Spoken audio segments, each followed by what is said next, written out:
Et nous sommes donc en plein dans le e-tech. Nous recevons ce matin Afis Bilioma. Bonjour Afis. Bonjour Serge. Vous êtes directeur des projets de dématérialisation à l'ACI. L'ACI, c'est l'agence. Des services et systèmes d'information. Merci beaucoup d'avoir répondu à notre invitation. Comment ça se passe à l'ACI face au coronavirus?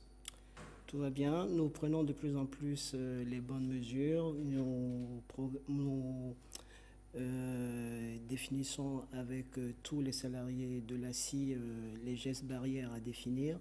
Mais par contre, nous travaillons d'arrache-pied avec le secteur du numérique pour la mise en place des bonnes plateformes pour pouvoir parler du coronavirus avec la présidence et surtout mettre en place tous les moyens high-tech qui nous permettront donc de pouvoir prévenir les différentes populations. Ce qui me donne d'ailleurs un cordon pour pouvoir parler du portail national.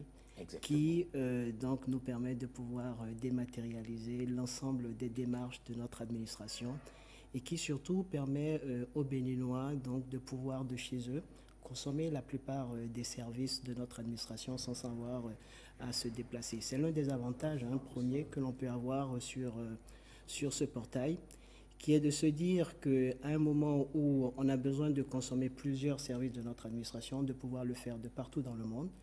Et d'ailleurs, si je dois vous donner des chiffres clés, depuis le lancement du portail, nous voyons qu'il y a un réel engouement de tous les Béninois à travers le monde, dans la mesure où... Il faut rappeler que ça a été lancé jeudi dernier, et nous avons déjà des connexions de partout dans le monde, 66 pays et plus de 365 villes qui se connectent pour regarder les différentes démarches administratives possibles. La demande, elle était donc assez forte. Oui, il le fallait parce que à un stade où il fallait aller dans différentes administrations pour savoir comment consommer nos services, il est maintenant possible à partir d'un seul portail d'avoir l'ensemble de toutes les démarches de notre administration, mais de surtout pouvoir faire battre le poumon de notre administration, c'est-à-dire que tout le monde s'y met à jour régulièrement les différentes démarches à suivre.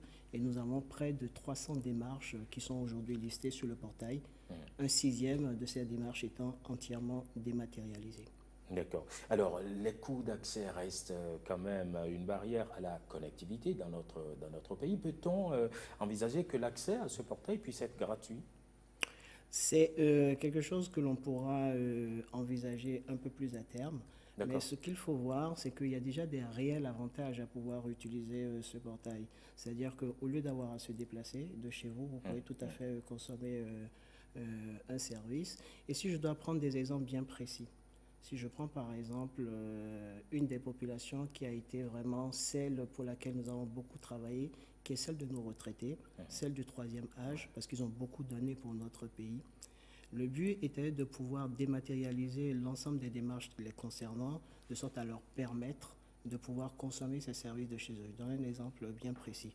Aujourd'hui, vous avez un retraité qui, pour pouvoir avoir un acte de pension, avait à se déplacer au ministère des Finances, donner son numéro de carnet, revenir 48 heures plus tard pour pouvoir avoir le fameux acte. Aujourd'hui, au lieu de 48 heures, tenez-vous bien, de chez lui, sans avoir à se déplacer, il a le même acte qu'il devait avoir en 48 heures en 3 minutes. Bien sûr. Donc, ça, c'est un gain. Ça, c'est un gain énorme. Ouais. Alors, mais quels sont les moyens de paiement qui sont acceptés sur ce portail?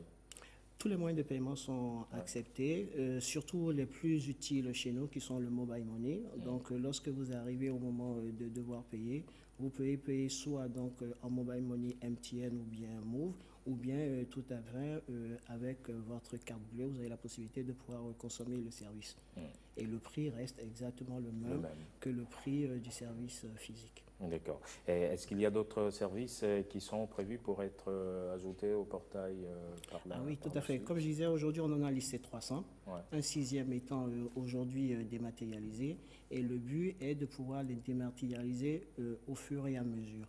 L'un des services les plus demandés qui va venir bientôt est le casier judiciaire, qui est très très demandé et qui pourra être aujourd'hui consommé directement à partir de chez soi. Mais je voudrais dire quand même un petit mot sur notre portail, ce qui en fait une particularité. C'est que aujourd'hui, sans rentrer forcément dans des aspects techniques, on peut être très fier en Afrique de l'Ouest de notre portail. Nous avons 3 types de portails possibles. Le premier niveau, c'est juste de donner de l'information. C'est ce que vous pouvez avoir dans différents pays. Notre portail le fait. Le second niveau, c'est de se dire que de chez soi, on peut au moins dématérialiser la demande. C'est-à-dire on remplit en ligne un formulaire et après on se déplace. Mais le troisième niveau, c'est de se dire que tout est entièrement dématérialisé. C'est-à-dire que même si on n'est pas au Bénin, on reçoit sous forme électronique l'acte tout à fait sécurisé qui permet à n'importe quelle personne de pouvoir vérifier si vraiment cet acte a été fourni à partir du portail. Mais si on devait s'arrêter là, je dirais que jusque-là, on ne casse pas 3 pattes à un canard. Là où on va beaucoup plus loin, c'est-à-dire que nous avons mis en place quelque chose que vous ne verrez pas, qui est ce qu'on appelle un bus d'interopérabilité, qui permet donc à toutes les données de notre administration de pouvoir échanger entre elles.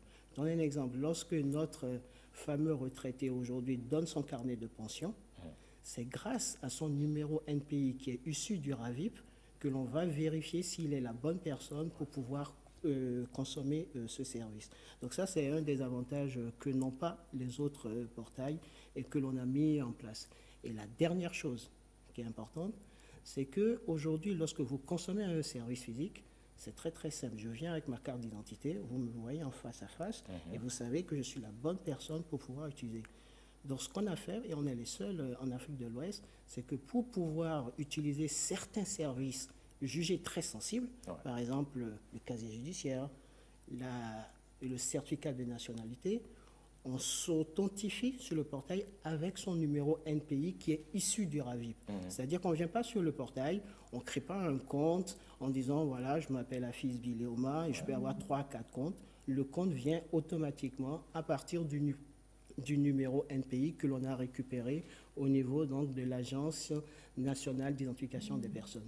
Donc c'est forcément l'agence qui donne ce numéro NPI. Tout à fait. Ça ne s'invente pas non plus. Ah non, pas du tout. C'est uniquement l'agence ANIP qui donne ce numéro NPI et ce numéro NPI, il est issu donc du recensement RAVIP. Donc si vous avez été recensé par le RAVIP, 90% de la population l'a été, vous pouvez juste vous rapprocher de l'ANIP pour pouvoir avoir votre numéro NPI. Et si vous ne l'avez pas été, vous vous rapprochez aussi de cette agence pour pouvoir être enrôlé. Ce qui se passe derrière, c'est qu'on est sûr qu'il n'y a pas d'usurpation d'identité et que c'est bien vous qui êtes derrière l'ordinateur en train de demander un service à l'État. Oui, je crois qu'il y avait un téléspectateur qui posait cette question, mais je crois qu'il doit avoir obtenu réponse. Il demandait quel est le degré de sécurité de nos données personnelles. Je crois que vous avez répondu. J'ai répondu là-dessus, mais la sécurité était quelque chose qui était très très important pour notre gouvernement. Non seulement on a adapté les meilleures normes de sécurité, mais on a fait vérifier aussi le portail par l'ANSSI, qui est l'Agence nationale de sécurité et des services informatiques au Bénin, qui a vraiment trituré le portail dans tous les sens, de sorte à vraiment le rendre infalsifiable et s'assurer qu'à partir du moment où on le met à disposition de nos concitoyens, qu'ils soient rassurés pour pouvoir consommer les services de partout dans le monde. Oui. Une dernière préoccupation de téléspectateurs avant de revenir à la mienne tout de même. Il dit, ce numéro NPI, peut-on l'obtenir en ligne? Pour l'instant, non. D'accord. Il y a un process qui est en cours de déploiement par l'ANIP, où ils sont en train de déployer un ensemble de centres pour pouvoir obtenir son NPI. Mais dans certaines conditions, nous allons travailler avec l'ANIP pour pouvoir permettre à des Béninois de pouvoir obtenir ce numéro NPI, dans un second temps donc. D'accord. Alors, ça c'est ma question à moi. Combien cela a-t-il coûté à l'exécutif pour mettre en place une plateforme comme ce portail du service public? Je ne saurais pas vous donner le nombre exact, mais on peut tout simplement donner des indices pour pouvoir calculer ce nombre. Il faut savoir que le Bénin n'a pas lésiné pour pouvoir mettre en place ce portail. Nous avons signé un MOU, c'est-à-dire un accord de coopération avec l'Estonie, qui a régulièrement envoyé des experts. Nous avons recruté de travers le monde les meilleurs Béninois qui travaillent dans différentes sociétés, que ce soit à IBM ou bien chez les plus grands éditeurs à travers le monde. Tout ça a un coût, mais le but, c'était vraiment de pouvoir faire un portail qui soit vraiment l'un des portails les plus aboutis en Afrique. Et aujourd'hui, je dirais qu'en dehors du Rwanda, donc, nous sommes aujourd'hui l'un des pays qui a un portail service le plus abouti. Viendra le moment de pouvoir faire des condamnations où nous sommes juste au milieu du gué. Parce qu'à partir du moment où on a mis en place ce portail, on a toute une stratégie qui consistera à se dire qu'aujourd'hui, la maturité numérique au Bénin n'est pas la plus élevée. Il va falloir développer ce qu'on appelle des centres d'assistance aux citoyens. Nous avons mis en place une hotline qui permet de façon très rapide de pouvoir répondre aux Béninois qui vont avoir un ensemble de questions. Tout ça a un coût.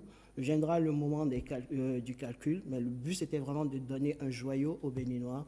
Et je reviendrai sûrement ici pour vous donner le coup. Bien sûr. Afis, on rappelle, comment on fait pour aller sur ce portail? L'URL, c'est service-du6public.bj. Tout simplement. Et vous êtes connecté. Ben ouais. Afis Bilioma, merci beaucoup. Merci à vous. Merci pour votre invitation. À très bientôt. Au revoir.